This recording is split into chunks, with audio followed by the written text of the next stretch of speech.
Hi, this is Russell Robinson, the CEO of the Jewish National Fund. Welcome to the CEO Google Plus show here. Um, it's only 24 hours since our hearts were broken, so I'm going to talk about that a little bit at the end of the show. But I did get some questions, and I decided that I'm the CEO, is to get the questions and answer them back. So we had quite a few, but I wanted I picked one, and then we'll talk amongst ourselves as well. But I want to thank Colin J. Ellie, who on our Facebook page asked a very unique question we haven't had given to us before. And it says, does JNF use some of the trees it plants for production of for forestry? And what Colin was asking is that, as you have trees, to use them for building homes and for building materials. And the answer is, Colin, the answer is yes. But not in a major way because of the kind of different trees that we plant. We have pines, we have oaks. It's Middle East oaks. The forest is not the size. The whole size of Israel is small, so you don't have the size and dimension that you have. But there are the forests that are used for different types of production, the woods that are used, and that is part of the everyday taking care of a forest. I think what most people don't understand is that not only do you have to plant millions of trees a year, you also have to cut trees. You have to cut the tops, you have to cut bottoms, you have to keep forests clean. Most of the forests in Israel are urban forests, meaning that there are communities right against those forests, and when they are, you have to keep those forests maintained. And so for us, it's a lot of work. It's a science. The Karen Kayemet Israel that deals with it in Israel, and the foresters are one of the top professionals. Every year, the chief of the U.S. Forest Service comes to Israel and visits, because Israel has one of the largest desert forests in the world. And we're specialists on that. So to all of our foresters, people from around the world can learn from. We not only use some of the forest, by the way, to keep the underbrush clean. We utilize it. There's Bedouin communities that use it for grazing, and that gives them an opportunity to use it for food. And for us, it cleans out the forest as well. And there's always controversies, and I'm sure I'll get one from somebody that says forests should be natural and left unattended.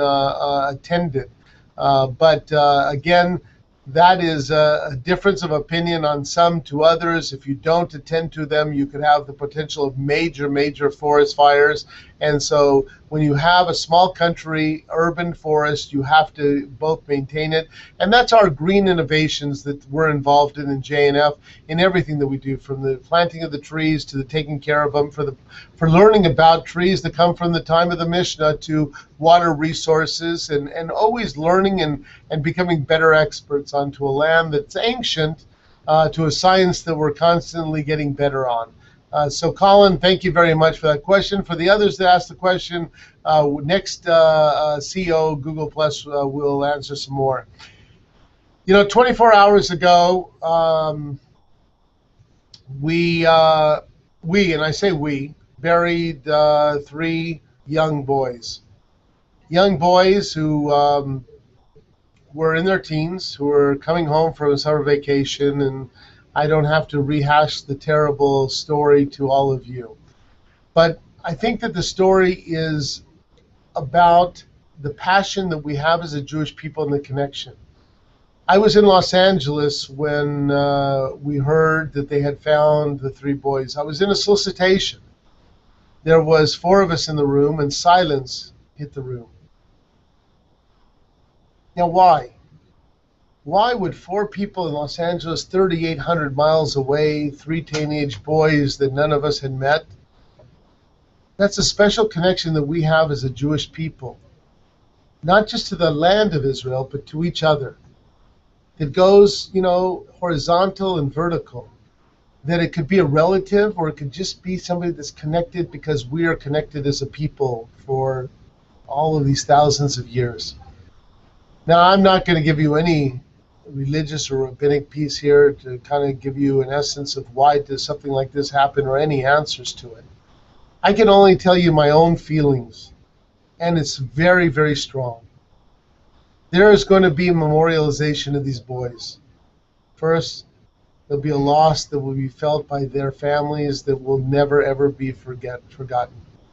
For us, they'll be there every day, and every year we will rehash these terrible, terrible moments. But after we mourn, we have to raise the flag. We have to raise our flag as a Jewish people and show that we're winners. Because I believe if you want to really memorialize these young men, these young boys in the best possible way, it is to have that spirit of our connection of our Jewish people. Now, there's a lot of people that will talk about the connection to Israel. Is it waning? Look what just happened. Organizations, every organization, people, millions of Facebook accounts, Jews and non-Jews alike, hashtagging bring our boys back. Protests, not protests, but rallies in Tel Aviv, Jerusalem, the Kotel, bring our boys back.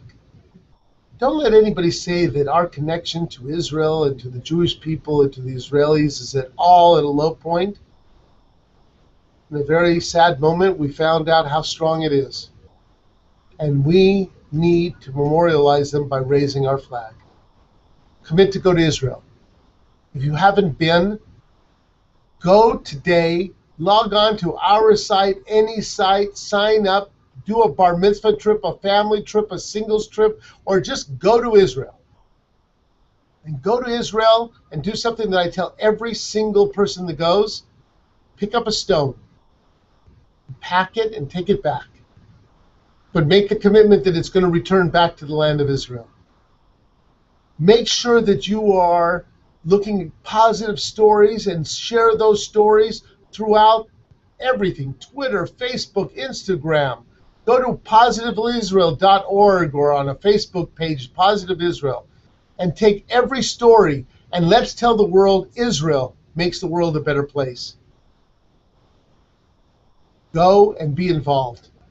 I would love for you to be involved in the Jewish National Fund. If you choose to be involved in any other organization, great.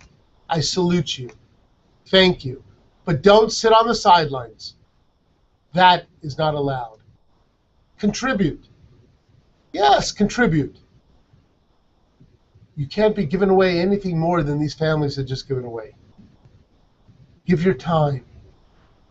Make a commitment that if you were in high school, go on a high school program to Israel.